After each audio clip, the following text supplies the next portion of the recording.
y Pilar Calvo patrocina este espacio.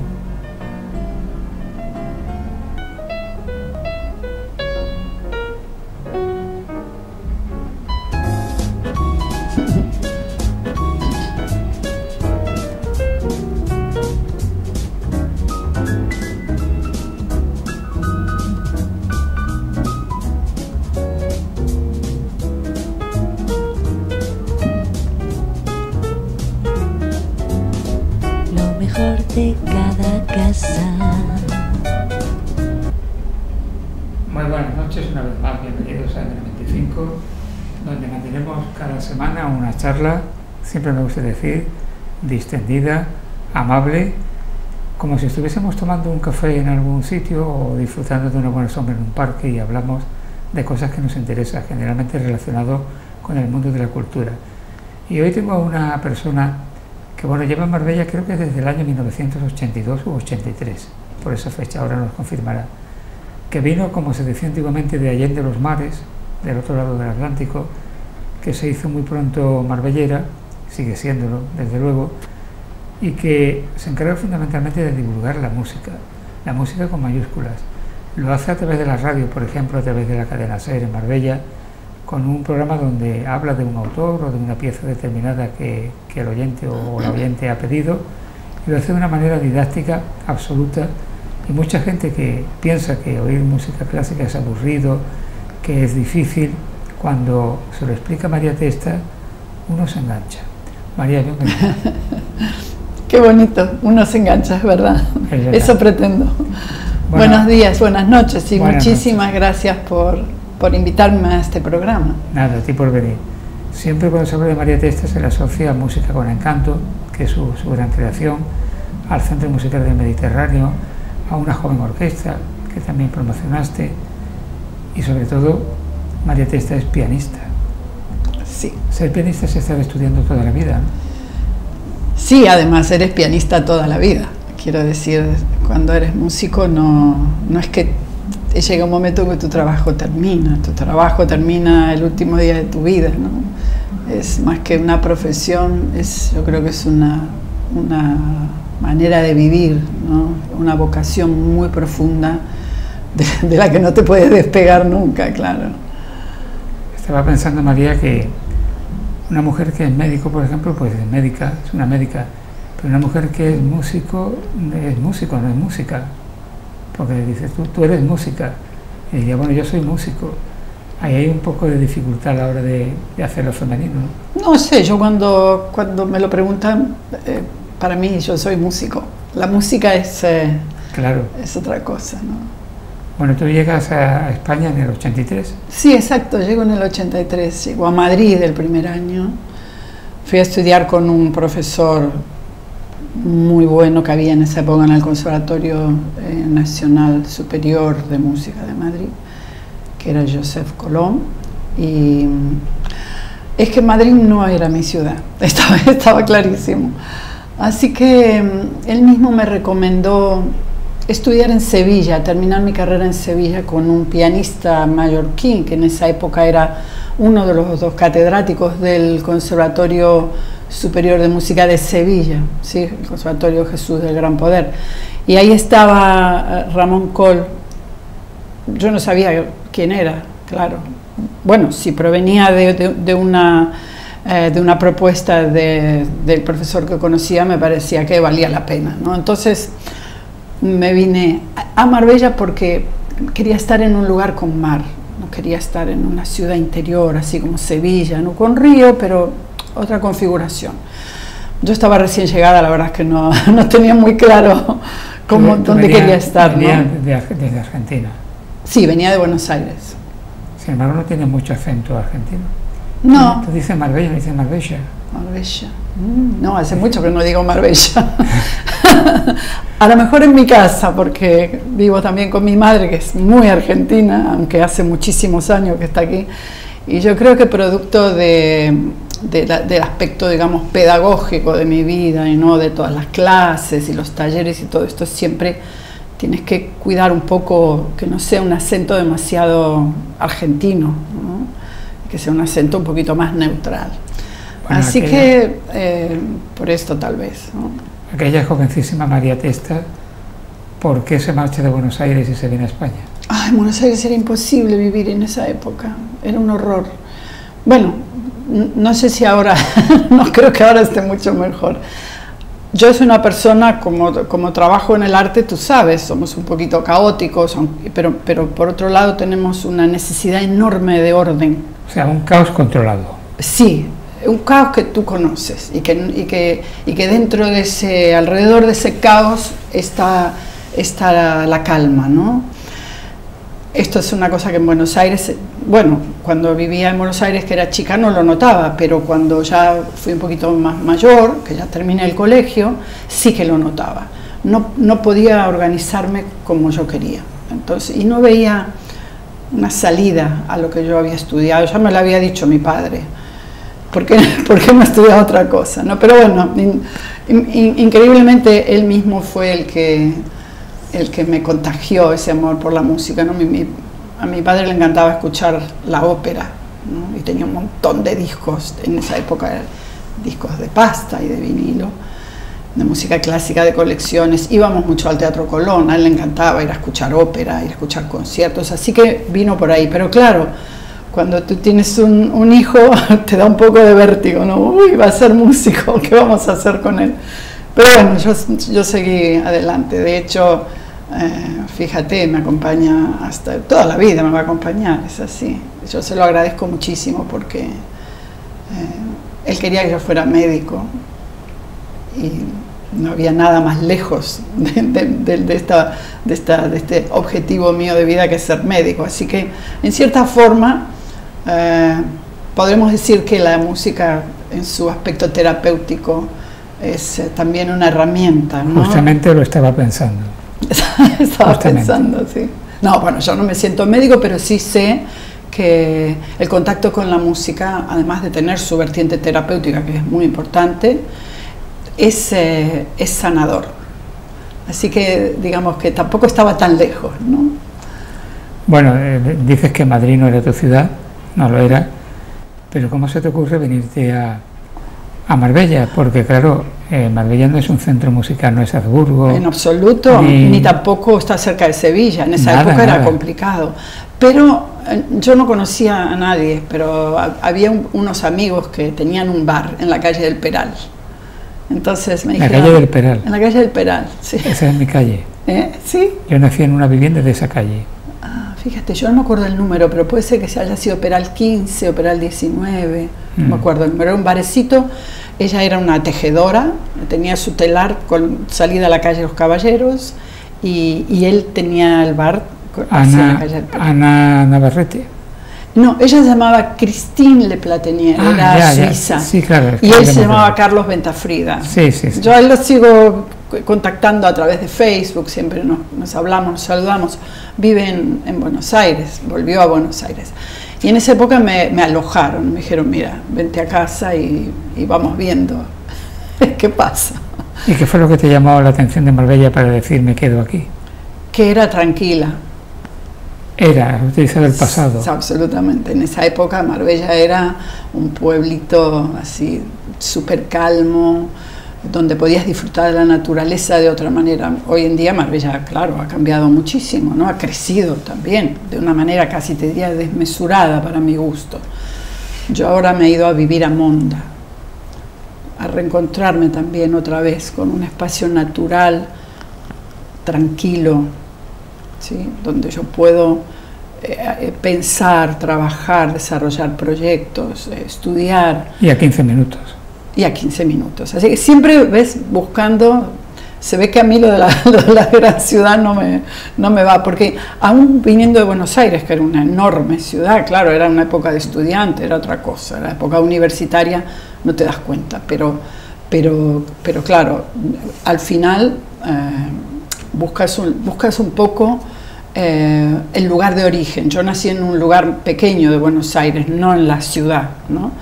Entonces es como que quieres siempre buscar y volver a ese espacio de calma que recuerdas. Yo tenía una infancia muy bonita y recuerdo esto, vivir en un lugar pequeño donde la gente te saluda, buenos días y tal, donde vas a comprar el pan, donde no coges el coche, donde tienes un montón de tiempo para estudiar, para trabajar. Así que sí, me fui a montar. Y así pasó un poco con Madrid y luego con Sevilla. Yo no quería vivir en Sevilla, pero tuve enseguida, bueno, un muy buen recibimiento por parte de mi profesor, de Ramón Coll, y habíamos organizado las clases para que yo pudiera seguir viviendo en Marbella. Me iba en un autobús, que en esa época era un camino así un poco serpenteante, ¿no? A través de Ronda, era muy largo. Sí, a través de Ronda, era una de las vías, y a veces uno se mareaba un poquito. Sí, bueno, yo no me mareaba, pero era largo el camino, pero iba estudiando, en fin, siempre había recursos. María, y cuando tú decides ir al conservatorio a estudiar música, ¿por qué en lugar de elegir, que digo yo, algo más manejable como una guitarra, por decir algo, una flauta travesera, sí, vas con un piano, que transportar el piano es difícil? Es muy difícil. Al principio en mi casa mi papá dijo que no me iba a comprar un piano, por las dudas, porque yo era un poquito caprichosa, según él, ¿no? Entonces... ¿Eras hija única? No, pero era más pequeña. Entonces, quiero tocar el piano. Mi papá dijo, a ver, vamos a tomárnoslo con calma. Y me acuerdo que me hizo una tabla. Él era muy manitas, ¿no? Tenía muchas habilidades para hacer cosas. Y me hizo una tabla de la medida del piano para que yo pudiera tocar en la tabla. A ver si se me iban las ganas o se me quedaban.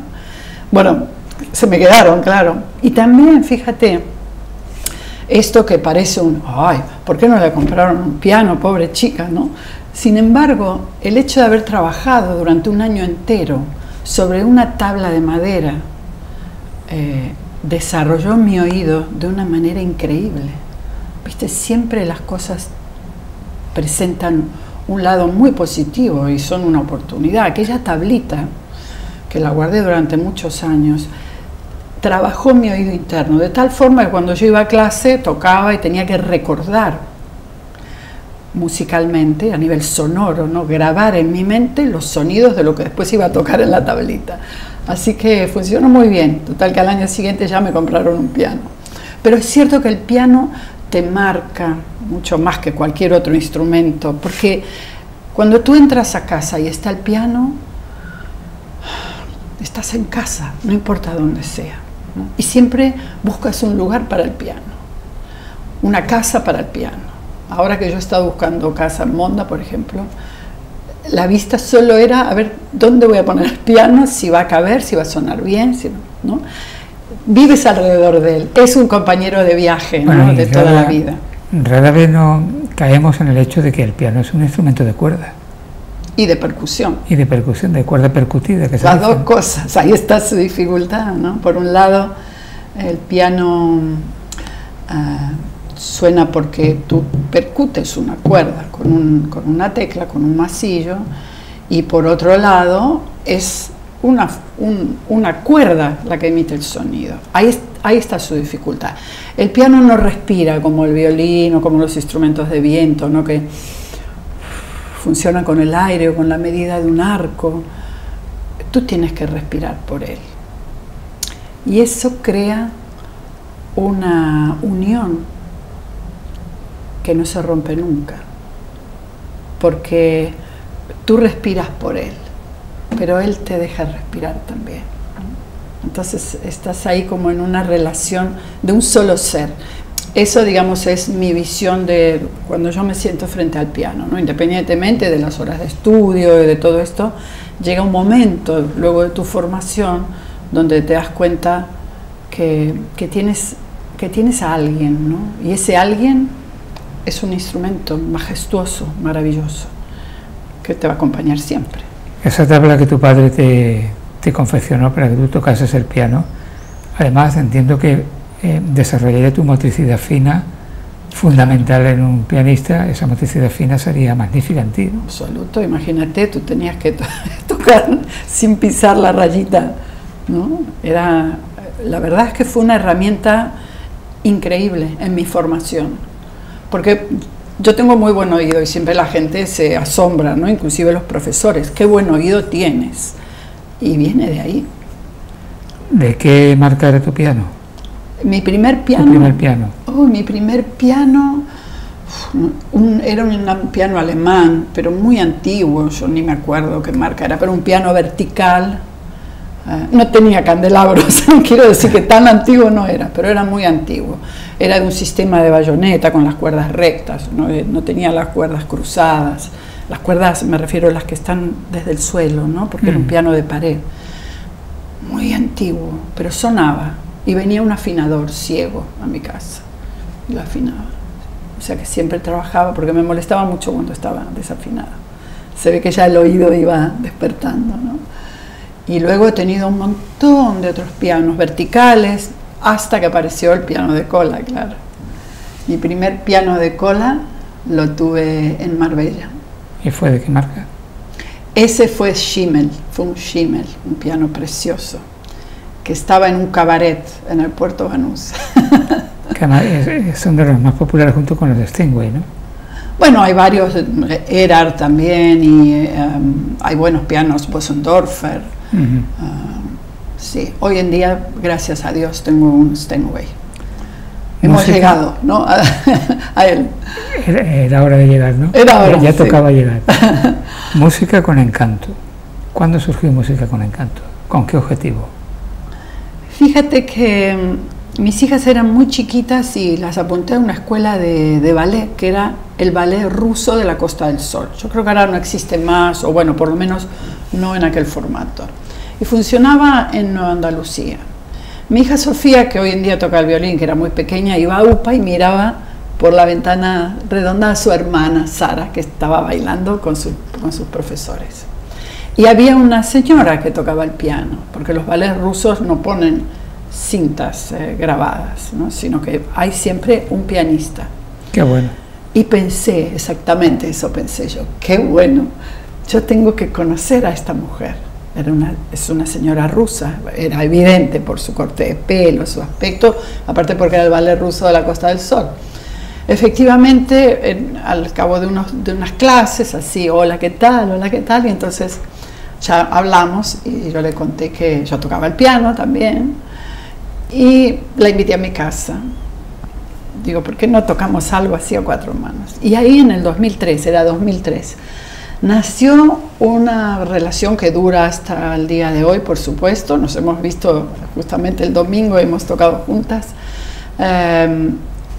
Digamos, fue mi primer contacto pianístico luego de Javier Villero, ¿no? El actual... ¿El organista? Sí, el actual titular del órgano del Sol Mayor. Él fue la primera persona de mi mundo musical y Michael Reckling también, ¿no? Ellos dos, los primeros que conocí. Fíjate que ambos son autodidactas, Javier y Michael.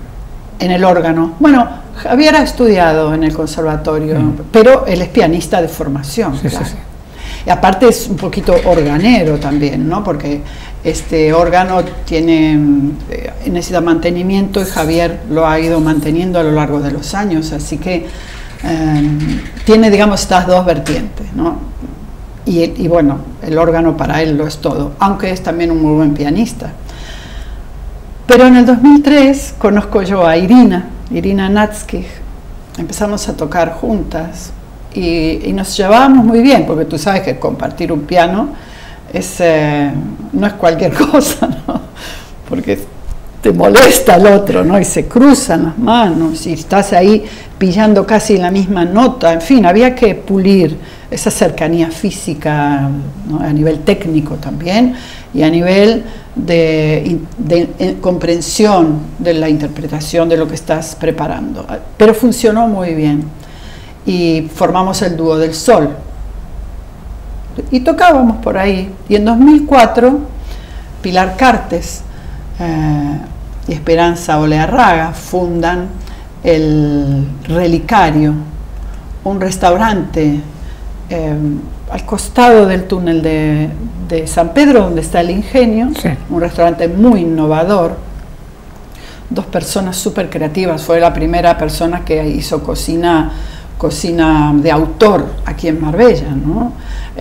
ella fue alumna de Ferran Adrià, en fin, con una visión así como muy artística de lo que era un restaurante.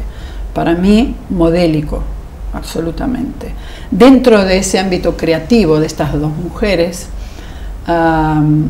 nació la música. Entonces Pilar me decía, si conoces algún músico que pueda venir a tocar, y venía Ariel Hernández, aquel bandoneonista, sabes, que fundó Che Camerata. Sí. Yo he tocado también con él, y he tocado con Irina, y poco a poco nuestros amigos músicos, los músicos siempre queremos tocar, donde sea y como sea, ¿no? Porque es como ese permanente deseo de compartir, porque es el fin último de la música, compartirla.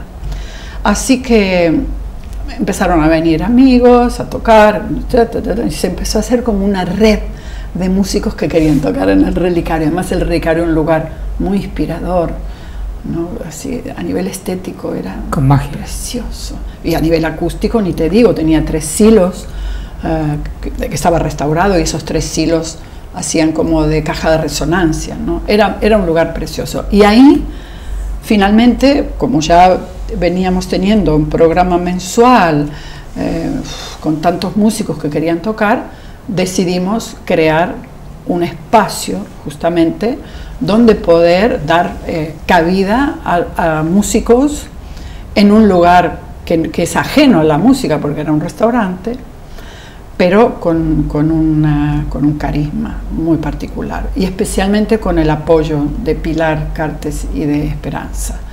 Así que ahí empezaron nuestros primeros pasos en la temporada 2004-2005. Fíjate. Música con encanto. Música con encanto. No sabíamos cómo llamarle, pero era todo tan precioso en aquel lugar. Bueno, hay un tiempo que se asocia música con encanto a la Virginia, ¿no? Sí, claro, porque luego vienes, ¿te acuerdas que empieza el soterramiento para la obra del túnel de San Pedro, que duró muchos años? El total que afectó muchísimo el restaurante tuvo que cerrar, y claro, nos quedamos un poco, ¿y ahora qué hacemos, no? Entonces hubo varios colaboradores, protectores de nuestro proyecto, que dijeron: puedes usar mi espacio, puedes usar mi patio, puedes usar mi iglesia, puedes usar... Entonces empezamos en 2008 empezamos a hacer conciertos en Vasari, en el patio de Vasari Center, que era un patio muy bonito, cerrado. Hicimos muchísima música allí, muchísimas actividades, charlas, cursos, documentales, aparte de conciertos. La Virginia es un lugar donde yo viví en 89, 90 y 91, entonces ahí también se abrió esa puerta, ¿no? La iglesia es pequeña, pero siempre hicimos también cine documental musical, charlas, pequeños conciertos. Y además la Virginia es como otro concepto arquitectónico dentro de Marbella, como una especie de isla diferente, ¿no? Sí. Bueno, tuvimos casualmente hace muy poquito nuestra clausura de la temporada en la Virginia, en la plaza. Tuvimos el mes anterior un concierto de un cuarteto Arriaga, un cuarteto de cuerdas de la Escuela Reina Sofía de Madrid, en la iglesia, y para cerrar nuestra temporada vino el ensamble de vientos de la Málaga Camerata, y estuvimos en la plaza de Santa Clara, que bueno, es un lugar donde... La Virginia es un lugar donde mucha gente se ha sentido inspirada, porque recuerdan aquellos momentos intensos de música que hubo desde el 2008 hasta el 2019. Y entonces me acuerdo que algunas personas llegaban y decían: ¡ay, me parece ser joven otra vez! Está muy bonito, es una emoción increíble, porque había muchos recuerdos, ¿no? Entonces la verdad es que la vuelta a la Virginia fue algo muy, muy trascendental también para mí, ¿no? Porque ahí viví, ahí tocaba el órgano en las ceremonias de la capilla, ahí hicimos las primeras cosas relativas a la música pequeña, ¿no? De pequeño formato, que es un formato que a mí particularmente me encanta, esa experiencia cercana, ¿no? Por supuesto, también me gusta ir a los teatros, a los auditorios, pero hay una emoción muy diferente, una forma de vivir la música muy diferente cuando se trata de un espacio pequeño con un público pequeño también, ¿no? Pequeño me refiero a lo mejor a 60, 70 personas, ¿no? Y en la Virginia pasaba esto, entonces la gente lo recuerda muy intensamente. Así que vamos a seguir allí esta temporada 2024-2025, que comienza en septiembre. Estaremos en la Virginia otra vez. Me estoy acordando de un pianista, no sé si era argentino o chileno, creo que argentino, que en los años 80 vivía en Marbella, que tenía una labor docente también, Pablo Sayán. Pablo Sayán, claro. Pablo Sayán, muy buen pianista. Él era, digamos, la referencia del piano en Marbella, ¿no? Sí. Yo lo conocí muy poquito, pero conozco mucho a Clara. Su mujer. Su mujer. Todavía hoy ella viene a los conciertos y bueno, tenemos una relación muy estrecha. Muchas veces propone programas para superclásicos de Cadena Ser. Para mí Clara Sayán es una persona muy especial porque fíjate que cuando tenía 20 años y estaba aquí, ella me conocía. Ella me esperaba en los conciertos del Oasis y del Don Carlos, cuando tocaba Barenboim, cuando tocaba Sviatoslav Richter. Bueno, cuando vino Daniel Barenboim al Oasis, aquello fue memorable. Bueno, tú imagínate que yo venía de dar clases con Ramón Coles Sevilla en Los Amarillos, en este autobús que tardaba un montón. Y entonces Clara siempre me decía, dale nena, corre que va a empezar. Y yo venía muerta. Bajaba del bus, iba corriendo. Me acuerdo concretamente, tengo la imagen de un concierto de Barenboim en el Oasis Palace, ¿te acuerdas? Es que él entró todo moreno. Con el público rodeando al pianista. Sí, bueno, precioso. Y me acuerdo de ella, ¿no? Dale, corre, sentate acá que va a empezar. Hace poco hablábamos justamente de eso, ¿no? Lo importante que es para una persona inmigrante como soy yo, tener ya en una etapa más adulta de tu vida un hilo que te une a tu juventud, porque cuando tú eres inmigrante pierdes esto, ¿no? Vas a Buenos Aires, yo voy a Buenos Aires y veo a algunos amigos, tal, pero todo han cambiado.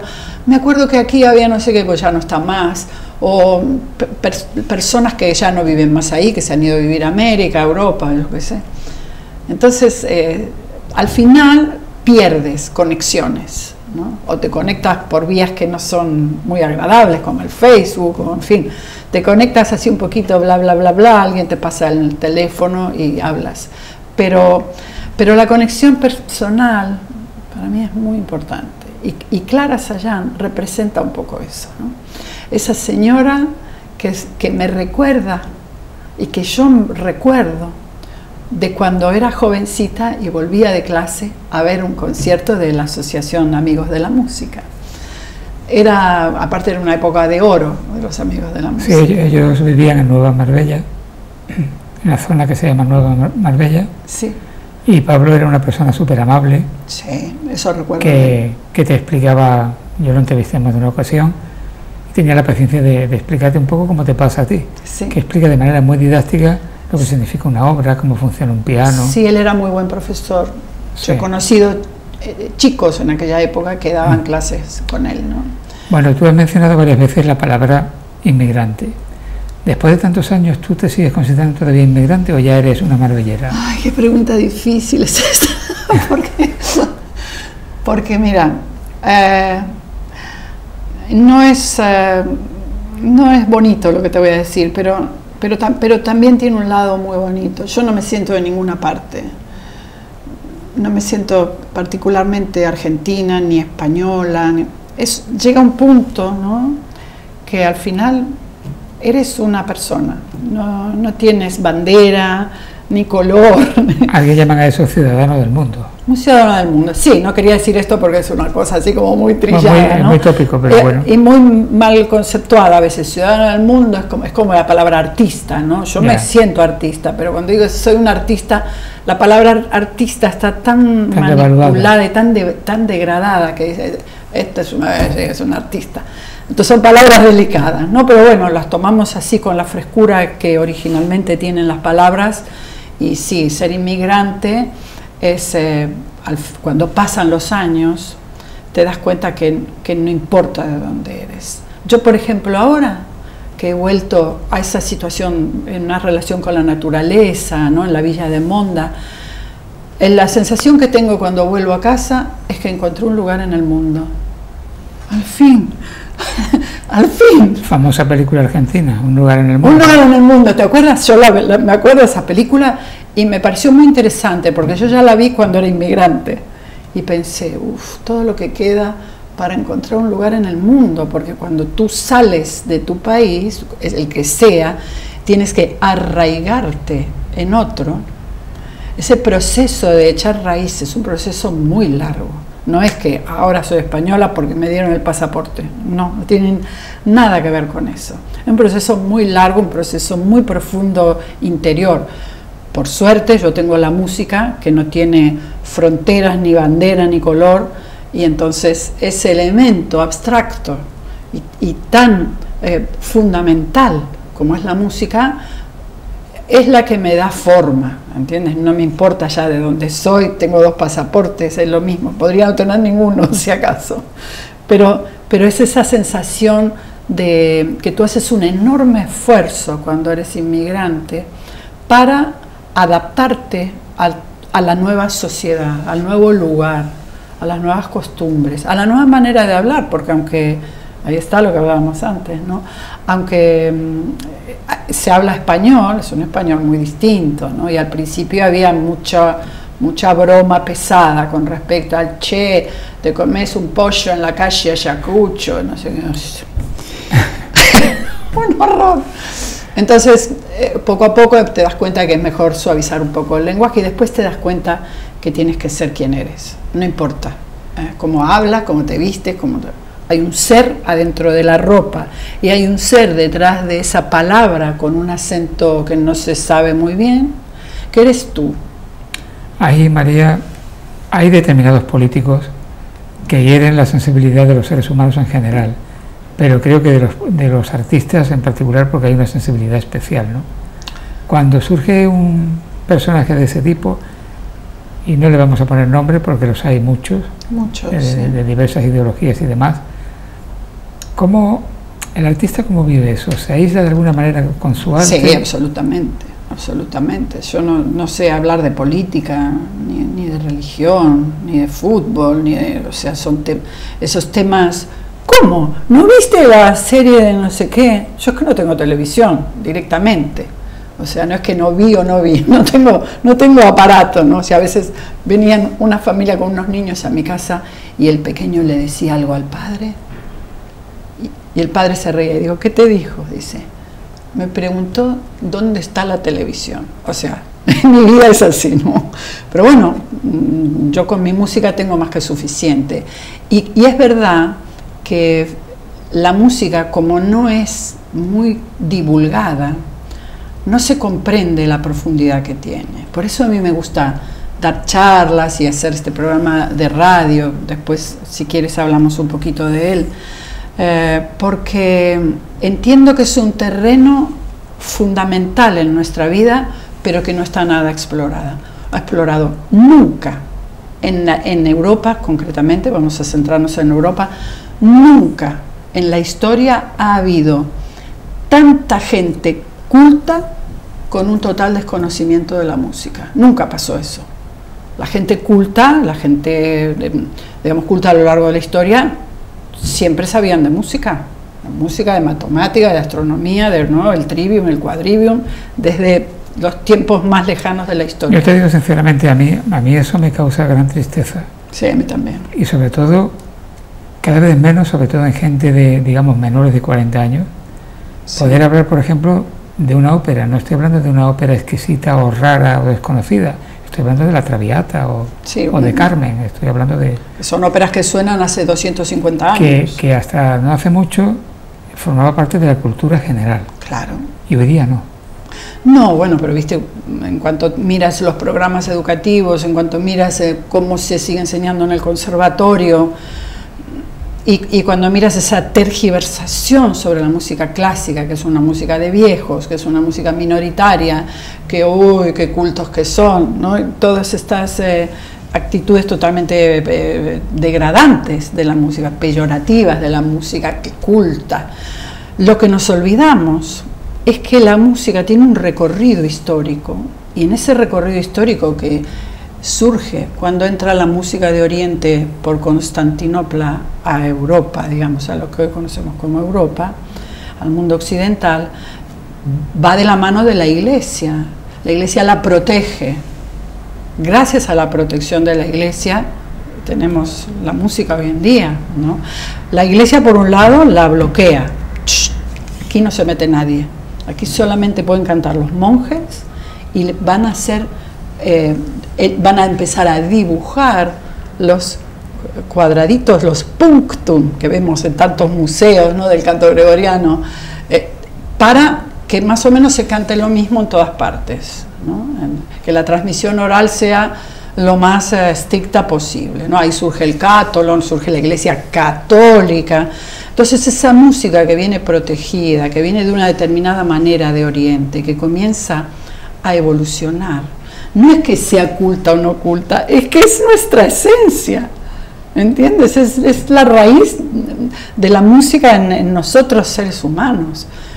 Claro, cuanto más te acercas tú a ese conocimiento que va evolucionando, ahora lo vemos desde la perspectiva histórica, ¿no?, pero que entró, que pasó por la gente escuchando del otro lado de los templos y tocando lo mismo que cantaban los monjes, pero poniéndole letras populares, y surge la música popular, religiosa, que después se aparta de lo religioso, aparece el Renacimiento, el barroco, la armonía, el clasicismo, la orquesta sinfónica, y todo este desarrollo magnífico.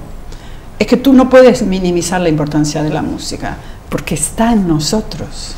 Estaba pensando, María, cómo cuando a determinados tipos de música se le da una pátina clásica, y estaba pensando en el tango, música canalla, arrabalera, y Astor Piazzolla lo lleva a los escenarios, le da un matiz clásico, claro, y se transforma en lo que siempre ha sido, una música que expresa un tipo de cultura. Bueno, justamente Piazzolla rompe con el tango clásico, ¿no?, con el tango de antes, digamos. Lo transforma sobre todo en una música instrumental. Alguno que otro que se canta, pero normalmente es una música instrumental. Fue muy curioso porque eso le pasó en Europa, no le pasó en Argentina. Pero un instrumento popular como el bandoneón. Sí, pero un instrumento de la inmigración, tú sabes. Sí, pero me refiero que adquiere carta de naturaleza. Claro. Bueno, pero a la guitarra le pasó lo mismo, porque cuando la guitarra era popular y más o menos en el barroco entra dentro del terreno de música clásica y ya se escucha en la corte. Antes era de los trovadores, era del terreno popular. Y la guitarra es otro ejemplo de cómo un instrumento popular entra digamos, en lo que podemos llamar el terreno de la música culta, la música clásica. Hoy en día se programa Piazzolla en cualquier auditorio internacional de música, dentro de una programación que puede tener Mozart, Rachmaninoff y Piazzolla, ¿no? Quiero decir, pero ese fue un proceso largo también y muy doloroso, porque Piazzolla fue muy repudiado por esto, ¿no? Él había destruido el tango. Él se fue con una carpeta a Nadia Boulanger, la maestra de maestros, que le dio clases a Quincy Jones, a Aaron Copland, a Astor Piazzolla, a Philip Glass. ¿Cuál era el trabajo de Nadia Boulanger en París? Escuchaba músicos que tenían que desarrollar su estilo, no a ver cómo tocas el piano. Ella era pianista. Va Piazzolla con una carpeta bajo el brazo en París, tuc, tuc, tuc. Nadia Boulanger, encantado, soy Astor Piazzolla, le traigo esto para que escuche. Ella lo abre, lo toca y dice, pero esto está escrito desde el barroco, esto es Bach, por favor, no escriba como Bach. Cuando sienta que me puede dar algo que usted tiene adentro, vuelva a verme. Y él ahí se sintió, se sacó la camiseta y dijo, ahí voy yo. Aquí tengo yo esto. Golpeó de vuelta con otro, entonces lo tocó él mismo y ella le dijo, este es Astor Piazzolla, el mundo va a hablar mucho de usted, siga por ahí. Creó su estilo, digamos, ¿no? Claro. Muy alejado del tango, basado más en el ritmo del candombe, ¿no? Pero del el hecho de ese tango diferente y disruptivo, por así decirlo, con lo que había anteriormente, hace que mucha gente se interese por el tango original. También, entonces claro, se conozca, Porque hasta entonces había que considerarlo como una música un poquito apartada, ¿no? Sí, le pasa lo mismo que a la ópera. Son estos géneros que tienen un momento de desarrollo y, por ejemplo, cuando muere Puccini ya no hay más ópera a la italiana. ¿Cuántas veces podemos ver La Traviata, Tosca, no sé, las mismas óperas, Madame Butterfly, Verdi, Nabucco, Aida, todas estas óperas que tuvieron una época y ahora siguen modificando la escenografía y tal, pero esa ópera ya no hay más, hay otras. Con el tango pasa lo mismo, ahora apareció Piazzolla y otras tendencias también, pero de la música anterior, de las grandes orquestas de tango, eso no hay más, eso es un tesoro igual que el de la ópera. Lo puede cantar otra persona, lo puede cantar un poco en un estilo diferente, pero de eso ya no se fabrica, se rompió el molde, digamos. Sí, que ya los tiempos de Nelly Omar o de... Ha evolucionado. De Canaro, nada, ¿no? No, Piazzolla lo que ha conseguido es poner el tango en el siglo XX, a finales del siglo XX, digamos, ¿no? Y por supuesto ahora en el siglo XXI. A veces hacen falta estas renovaciones radicales, claro, porque si no el tango se hubiera muerto, en cambio está muy vivo. Y lo mismo le pasa a la ópera. La gente sigue componiendo ópera, porque bueno, ¿cuántas veces se puede programar La Traviata? Parece que la gran revolución de la música actualmente es el reggaetón. Ay, qué horror, yo no sé si eso es para morirse del susto o tomarse la broma, no sé. No, a broma no, porque está ejerciendo una enorme influencia sobre la gente joven. Nunca esa gente va a llegar a la música clásica, por ejemplo. Por el reggaetón. ¿No? Claro. El reggaetón tiene un poder muy importante que es primigenio y que es el ritmo. El reggaetón te entra por el ritmo, ¿no? O sea, pero no por la melodía. No, por supuesto, no por la melodía y menos aún por la lírica, por la poesía. O sea, los textos, la melodía son, bueno, absolutamente irrelevantes en el reggaetón. De hecho, como te pongas a mirarlo con lupa, que es que te mueres. Pero entra por el ritmo, que es el primer elemento, ¿no?, que entra en Occidente, cuando la música está cantada por los monjes en las iglesias, va sin ritmo, pero cuando coge ese empujón en el Renacimiento es cuando aparece la percusión. Y entonces, porque la iglesia no quería ritmo, porque la música rítmica es provocadora, es sensual, pecaminosa, mueve emociones, ¿no? Entonces el reggaetón está, claro, está en esa línea, en la línea del ritmo, que es lo único que tiene, pero es de una pobreza expresiva enorme. Bueno, antes hablábamos de tus colaboraciones en la radio, en Ser Marbella. ¿Cuándo surge, María, esa colaboración? Interesante, sí. ¿Y qué es lo que más te interesa de hacer semanalmente ese espacio? Mira, yo me acuerdo que estaba en mi casa, había empezado el COVID, 13 de marzo. Ponías la radio y te podías morir. Todo el tiempo del COVID, de la vacuna, del COVID, de los muertos, del COVID. Y entonces me llama un día María Ángeles, de acá de Nacer, y me dice, ¿estás bien? Porque era la pregunta habitual, ¿no? ¿Estás viva? ¿Estás sana? Sí, le digo, estoy bien, estoy aprovechando mucho este tiempo para estudiar, porque yo quería terminar mi carrera de musicoterapia, que conseguí terminarla durante el COVID, nunca tenía tiempo, y entonces me dice, mira, yo estoy harta también de escuchar en la radio solamente noticias del COVID. Me parece que no le estamos haciendo bien a nadie, porque te entra miedo de morirte, miedo de enfermarte, estás bloqueado, ¿no? Entonces me dice, proponme algo. Y le digo, no sé, si querés, hablamos de música. Muy bien, hablamos de música. Entonces ya le empezamos a dar forma. Hicimos nuestro primer programa con una pieza de Claude Debussy que se llama Syrinx, para flauta sola, así como muy evocadora, ¿no?, muy visual, de un mito griego que es la Syrinx, que vive en los cañaverales, una ninfa perseguida por el sátiro Pan, ¿no? Es el nacimiento de la flauta de Pan, en fin, me parecía que era algo así suave, fácil de digerir, que no era el piano, y ese fue nuestro primer programa, y ahí arrancamos, y lo mantenemos hasta hoy, que vamos por el programa número 200, creo ya, todos los miércoles, a la 1 y pico, 1 y 10, 1 y 8, se conecta María Ángeles con el y se fue sumando, claro, se fue perfeccionando un poquito más con las peticiones de los oyentes. Yo creo que fue, no sé, fue un momento increíble, porque a mí también me gustó dejar de oír en la radio todo el tiempo cuestiones de muerte, de miedo. Entonces creamos ese espacio gracias a la propuesta de María Ángeles, claro, que le llamamos, después le buscamos nombre. Al principio iba así todos los miércoles a ver, ¿no?, qué pasaba. Después ya lo llamamos superclásicos, a veces nos escapamos un poco de lo clásico. Y además no es nada frecuente en una radio generalista a la 1:15 del mediodía te suene pues Gustav Mahler. Es una hora punta. Como creo que fue la última semana, creo que sonó Gustav Mahler. Sí. Bueno, sí, eso está muy bien. La sexta de Mahler. Esa divulgación está muy bien. Sí, está muy bien, porque todo ese tiempo y ahora mismo es un espacio de estos interesantes, donde yo puedo transmitir mi conocimiento, pero ese no es el objetivo es llegar, porque yo puedo dar una cátedra, pero eso no, a la gente no le va a llegar. Transmitirlo de una manera cercana, de una manera gráfica, fácil, donde tú puedas,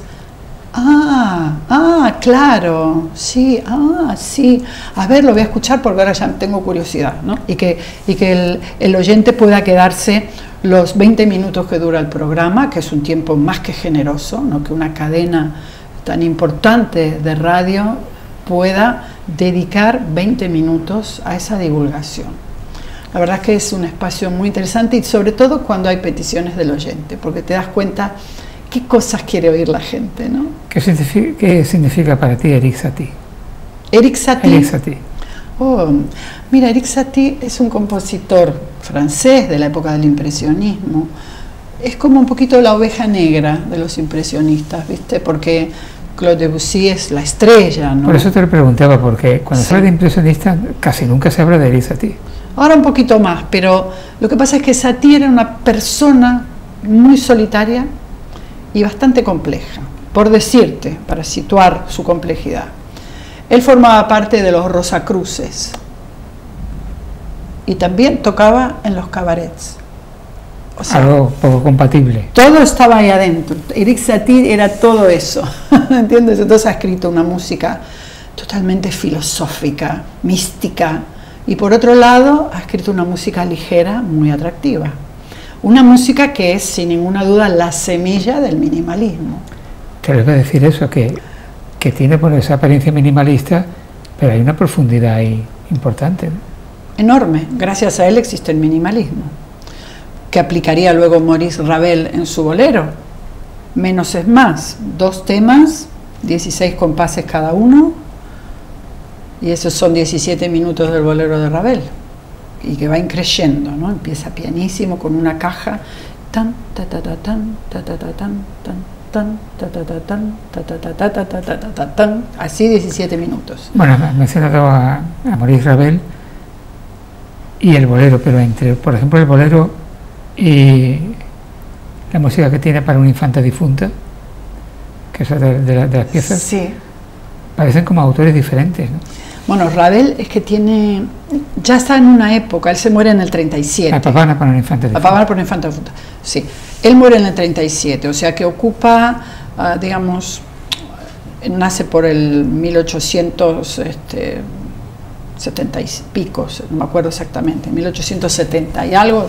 Entonces, Ravel es muy amplio. Satie, en cambio, se centró en la música, que estábamos hablando de Satie, yo me fui con Ravel. Satie se centró en una música, digamos, más impresionista. En esa época París estaba muy influenciada por las exposiciones universales. Aparece la escala hexatonal, ¿no? Toda esta música que parece mágica, que Claude Debussy lleva al extremo, ¿no? Luego está Gabriel Fauré y hay un montón de otros compositores rodeando el impresionismo, pero digamos que el estandarte lo lleva Claude Debussy. Satie se aparta de todo eso por su propia vida, que hemos explicado, ¿no? Rosacruz, trabaja de noche en los pubs, pero crea un lenguaje, que es un lenguaje, es el minimalismo que luego heredarían tantos como Ludovico Einaudi, como Philip Glass, ¿sí? Continúan esa línea.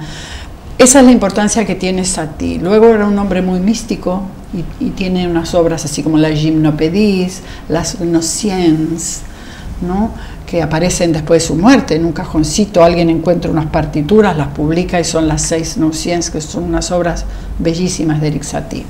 Ravel tiene otra perspectiva, en el sentido de que ocupa más tiempo en la historia. Entonces tiene obra impresionista, tiene obra neoclásica, tiene obra expresionista, un poco lo que le pasó a Beethoven, que es la bisagra entre el clasicismo y el romanticismo, o lo que le puede pasar también a artistas plásticos, ¿no?, pintores, que, bueno, tiene como Picasso, sin ir más lejos, tiene una primera época que tú dices, esto es Picasso, sabes que es Picasso porque está firmado, pero si tú le tapas la firma, a lo mejor, y no conoces demasiado, y te dicen que es Picasso, dices que no, porque hay otras épocas de Picasso, ¿no? A Ravel le pasó esto. Entonces está el bolero como una experiencia que hizo, era como un poco, a él le gustaban mucho los retos a Ravel. Así, voy a usar 2 temas y me las voy a arreglar con 3 instrumentos, ¿no?, y a ver qué sale de ahí. Aprovechar los recursos, ¿sí?, es un concepto minimalista también, ¿no?, aprovechar pocos recursos en un discurso musical importante. Luego tiene mucha obra neoclásica dedicado al minuet sobre la tumba de Haydn, en fin, al estilo de François Couperin, recupera música del barroco, ¿no? No es que la recupera, sino que hace un tributo musical a esa música desde el punto de vista de la modernidad, claro. No nos olvidemos que el dodecafonismo aparece en 1920 en Viena, y si bien Ravel estaba en París, tenía ya mucha influencia del dodecafonismo. Y aparece el Ravel expresionista. La pavana para una infanta difunta es una obra neoclásica. Una pavana es lo que se tocaba para cuando moría una infanta. Y es una danza también, una danza muy lenta, ¿no?, con unos movimientos casi podríamos decir griegos, no sé, súper lentos. Bueno, yo estaría contigo horas hablando de este tema porque es un tema Gracias, yo también, me encanta estar aquí. Lo grande que es la historia de la música, cómo establecer una conexión entre el minimalismo de Satie, que acabamos de decir, y por ejemplo la Sinfonía de los 1000 de Gustav Mahler. Es que son como 2 mundos. Bueno, claro, pero porque en la música hay varios terrenos, ¿no? Es como cuando, no sé, cuando eres modelo, a lo mejor hay modelos que son modelos de manos porque tienen unas manos preciosas, otros son modelos de cuerpo, ¿no?, otros son modelos de pies o de cabellera, ¿no? Sí. En la música pasa un poco eso, hay compositores de formas musicales pequeñas, preludios, nocturnos, este tipo de música así, más de salón, digamos, ¿no?, que no va a una sala de conciertos porque no tiene tampoco duración. Pero hay otros compositores que componen ópera, por ejemplo, y otros que componen sinfonías, son los sinfonistas, los que siguen el hilo de Haydn que recoge Beethoven, que fue su alumno, ¿no?, y entra al romanticismo con los grandes sinfonistas, Anton Bruckner, grandes, Anton Bruckner, los rusos, Tchaikovsky, más adelante Prokofiev. Wagner se dedica a la gran ópera, es el modelo de la gran sinfonía, pero desde el punto de vista de la ópera. Y Mahler, que es una persona apasionante, podríamos estar 24 horas hablando de Mahler y nos faltaría tiempo. Mahler se dedica a la música sinfónica, a la gran sinfonía. Dice: Beethoven escribió la novena y no pudo escribir más. Maestro, voy a coger el hilo de la novena y así voy a arrancar mi carrera como sinfonista. Tú piensas que Mahler solo escribía en vacaciones, porque él era director de la Ópera de Viena, que en ese momento era lo máximo a lo que podía aspirar un músico, pero no para estrenar su obra. A la gente no le gustaba su obra. Mahler es 50 años por delante. Pero bueno, dirige obras de otros, ¿no? Él mismo decía que su música no era de aquel tiempo. Su música no, y toda la razón que tenía. Apenas es de este tiempo, apenas, digamos. Y tiene también 9 y pico de sinfonías, ¿no? Porque deja la 10ª ahí con algunos apuntes. El Centro Musical Mediterráneo. Sí. ¿Qué es el Centro de Música de Mediterráneo? Bueno, cuando empezó todo esto a florecer, ¿no? En aquellos años decidimos, Irina, mi compañera del Dúo del Sol, Cristina Calvo, una musicóloga de Sevilla, y yo misma, a formar una asociación, que aquí existía ya una asociación, que eran los Amigos de la Música, pero nuestra intención era hacer algo completamente diferente, que de hecho somos algo completamente diferente. De hecho, no, por eso tampoco teníamos socios. La gente quería tener socios, ya existía una asociación con socios. Nosotros queríamos plantear un proyecto diferente. El proyecto debía incluir el despertar a la música, incluir capítulos donde las personas puedan ir a nutrirse y saber de qué está hecha la música. Y apareció la serie de qué está hecha la música, ¿no? Charlas, digamos, donde tú puedes despertar a la música, donde ya no la vas a volver a escuchar de la misma manera, ni vas a estar mirando el reloj, uy, ¿cuánto falta para que termine esto? Que a veces la gente va al teatro, yo lo veía en Música con Encanto, en los conciertos había personas que las veía y digo, esto no puede ser, porque están sonando las suites para dos pianos de Anton Arensky, no puede ser que la gente se duerma, hay algo que no está bien. Aparte había todo un despliegue escénico, 2 pianos, 4 pianistas, una locura. Un compositor que fue profesor de Rachmaninoff, algo no estaba bien. Y lo que no estaba bien es justamente que te das cuenta con el paso del tiempo que la gente le gusta la música, pero como no entiende, al cabo de 10, 15 minutos, cuando ya la obra se mete en territorios ya un poco más adentro del propio tema, te pierdes, ya es como si apagaran la luz. Entonces dices, bueno, vale, yo espero acá, ¿cuánto faltará? Y debe faltar media hora. Y eso no podía ser.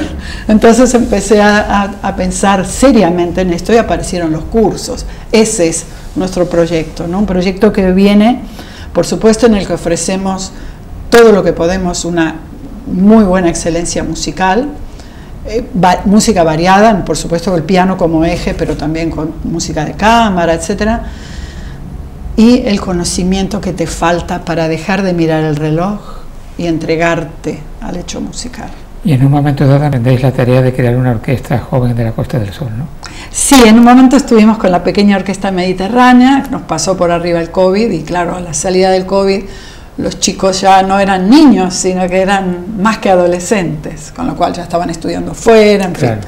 Ese proyecto, digamos, se terminó cuando el confinamiento, pero ahora yo llevo una orquesta de adultos, estudiantes de piano, también a partir de la época del confinamiento. Empezamos a reunirnos a nivel así por Zoom y por plataformas digitales hasta que pudimos encontrarnos. Mientras tanto, edificamos el lenguaje musical y hoy en día tenemos una orquesta de 22 miembros que saben leer música, que leen sus partituras y que intervienen en un hecho, digamos, musical colectivo, ¿no? Yo soy la dirección y el acompañamiento y ellos son todo lo demás.